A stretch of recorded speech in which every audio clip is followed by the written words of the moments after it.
আচ্ছা, এক ওয়াক্ত নামাজ 1,00,000 ওয়াক্ত, রমজানের কারণে 70, এবার 70 লাখ।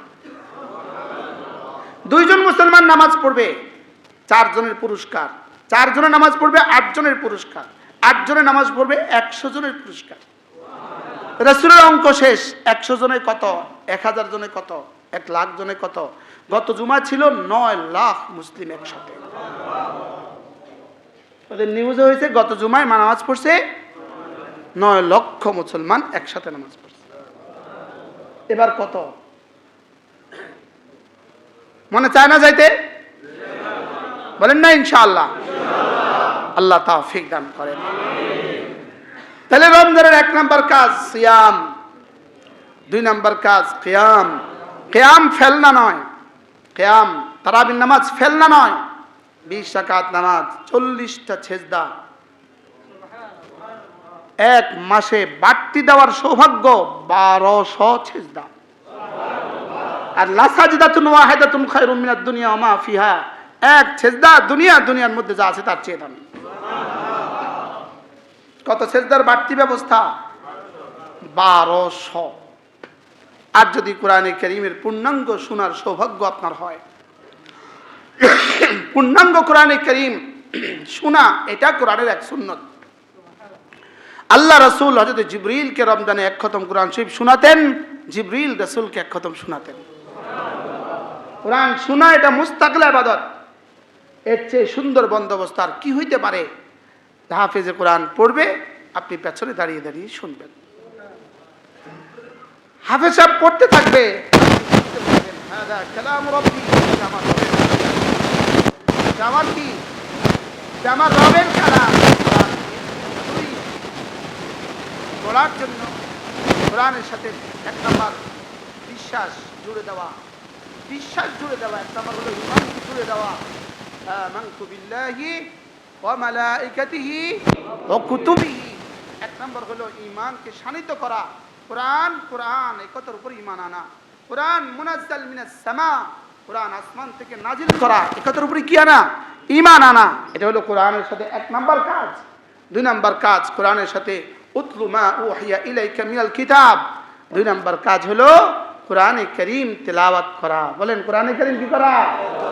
যদি রমজানেও আপনি 1 খতম কোরআনে কারীম পড়তে না পারেন, আপনি আর জীবনে কবে পারবেন? কবে পারবেন? রমজানে যদি 1 খতম কোরআন শরীফ পড়তে না পারেন, আপনি আর জীবনে কবে পারবেন? যারা কোরআনে কারীম এখনো খতম শেষ করতে পারেন নাই, এখন দেখো নিয়ত করেন বাকি দিনগুলোতে 1 খতম কোরআনে কারীম শেষ করবেন। যারা কোরআনে কারীম পড়তে পারেন না, আপনারা জবাব দেওয়ার জন্য রেডি থাকেন যে আপনি কোরআনে কারীম শিখলেন না কেন? আমার অনেকগুলো বই আছে না, একটা বই আছে আত-তাকওয়া, দেখবেন ওটার পেছনের পৃষ্ঠায় একটা কথা লেখা আছে যে পিএইচডি করার জন্য কানাডা তো যেতে পারলে, আর কোরআনে কারীম শেখার জন্য ঘরের পাশে মাদ্রাসায় যেতে পারলে না।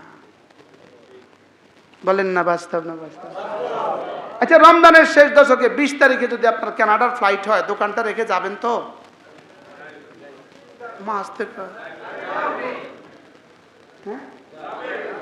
ইটালির ফ্লাইটটা যদি হয়, যাবেন তো না? হ্যাঁ, আর ইটালি গেলেই তো আপনি 84 বছর 4 মাসের বেতন একসাথে পেয়ে যাবেন। কি ইটালি গেলেই তো গুলশানে একটা বাড়ি হবে? ইটালি গেলে বুঝি গুলশানে বাড়ি হয়? ইটালি গেলেই তো বনানীতে একটা বাড়ি হবে? হবে না? না, ইটালি গেলেই গুলশানে একটা বাড়ি হয় না। অথচ আপনার পাশের মসজিদে ওখানে রব আপনাকে হাত ছানি দিচ্ছে, এই দোকানটা দেখি না, শেষ দশকে এখানে আসো, আনতুম আকিফুনা ফিল মাসাজিদ, আসো এখানে 10 দিন এখানে আসো, ওখানে যা দিব এখানে এর থেকে কোটি কোটি গুণ বেশি দিয়ে দিব। রব যেন হাত ছানি দেয়, রব ডাকছে সুবহানাল্লাহ বলে, রব ডাকছে। আমাদের হযরত মাওলানা তারেক জামিল দাম মজা করে বলেন, তিনি বলেন যে সারা বছর দেয় এভাবে, রমজানে দেয় আল্লাহ তাআলা এভাবে। বলতেছেন আর কি, বলার জন্য বলা। হ্যাঁ, সারা বছর দেয় এভাবে, রমজানে দেয় কি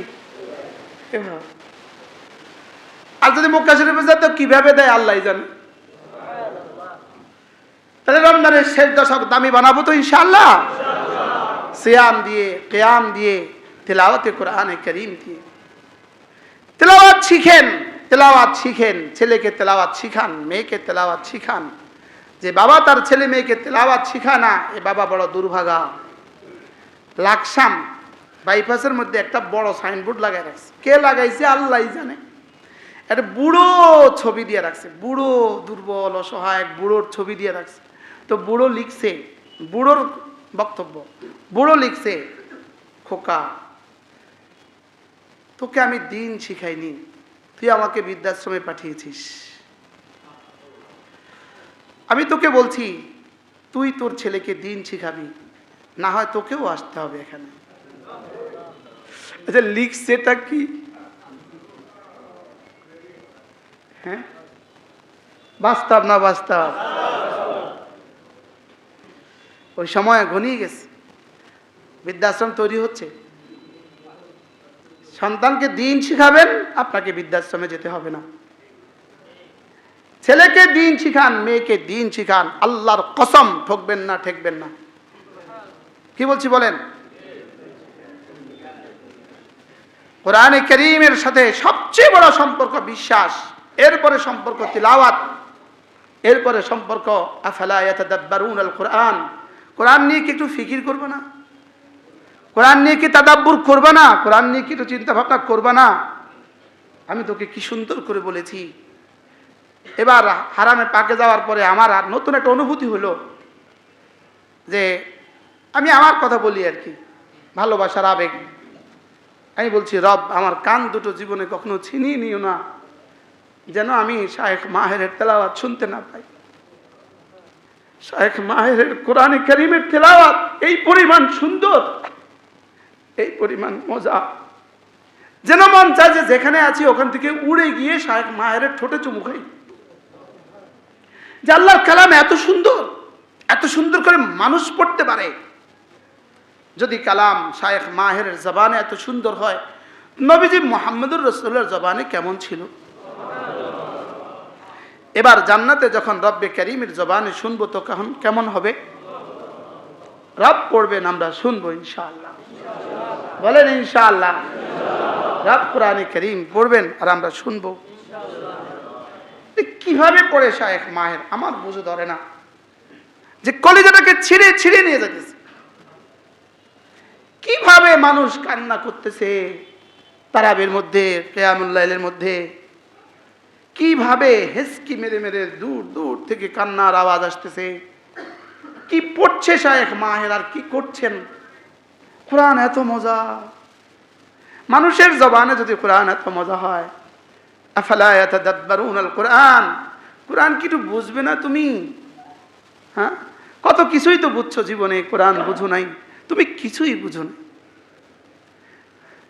কিভাবে বারবার বলে ওয়ালামু আন্নাল্লাহ আলা কুল্লি শাইইন কাদির, ওয়ালামু আন্নাল্লাহ খাবীরুম বিল ইবাদ, ওয়ালামু আন্নাকুম ইলাইহি তুহশারুন। যেখানেই ওয়ালামু আছে, ওয়ালামু মানে এই কথা বুঝো, এই কথা বুঝো, এই কথা বুঝো। ওয়ালামু এই কথা শুনো, বুঝো বুঝো বুঝো, ওয়ালামু বুঝো। এটা জানো আল্লাহ তোমাকে দেখছেন। আবার বলে এটা জানো আল্লাহ তোমাকে খবর রাখছেন। আবার বলে এটা বুঝো আল্লাহ তোমার আমলগুলো দেখছেন। আবার বলে এটা বুঝো আল্লাহ তাআলা সব ক্ষমতা রাখেন। বার বার বার বার বার বার বার বার বলে, কিন্তু আপনি তো জীবনে একবারও বোঝেন নাই। বাস্তব না বাস্তব? এই জন্য কোরআনে কারীমের সাথে সম্পর্ক জোড়া, কোরআনে কারীমের সাথে সম্পর্ক জোড়া, কোরআনের সাথে সম্পর্ক জোড়া। আল্লাহর কসম, কোরআনের সাথে সম্পর্ক জোড়া মানে আর সাজিয়ে মালিকের সাথে সম্পর্ক জোড়া। সারা পৃথিবীর উপরে কোরআনের দাম কেমন, সারা দুনিয়ার সমস্ত জ্ঞান অভিজ্ঞানের উপরে কোরআনের দাম কেমন? ইমাম মালিক রাহমাহুল্লাহ বলেন সারা দুনিয়ার সমস্ত জ্ঞান অভিজ্ঞানের উপরে কোরআনের দাম কেমন, সমস্ত মাখলুকাতের উপরে রব্বে কারীমের দাম যেমন। সারা দুনিয়ার সমস্ত মাখলুকের উপরে আল্লাহ তাআলার দাম যেমন, সারা দুনিয়ার সমস্ত জ্ঞান অভিজ্ঞানের উপরে কোরআনে কারীমের দাম তেমন। এজন্য কোরআন পড়েন, দিনেও পড়েন রাতেও পড়েন, দিনেও পড়েন রাতেও পড়েন।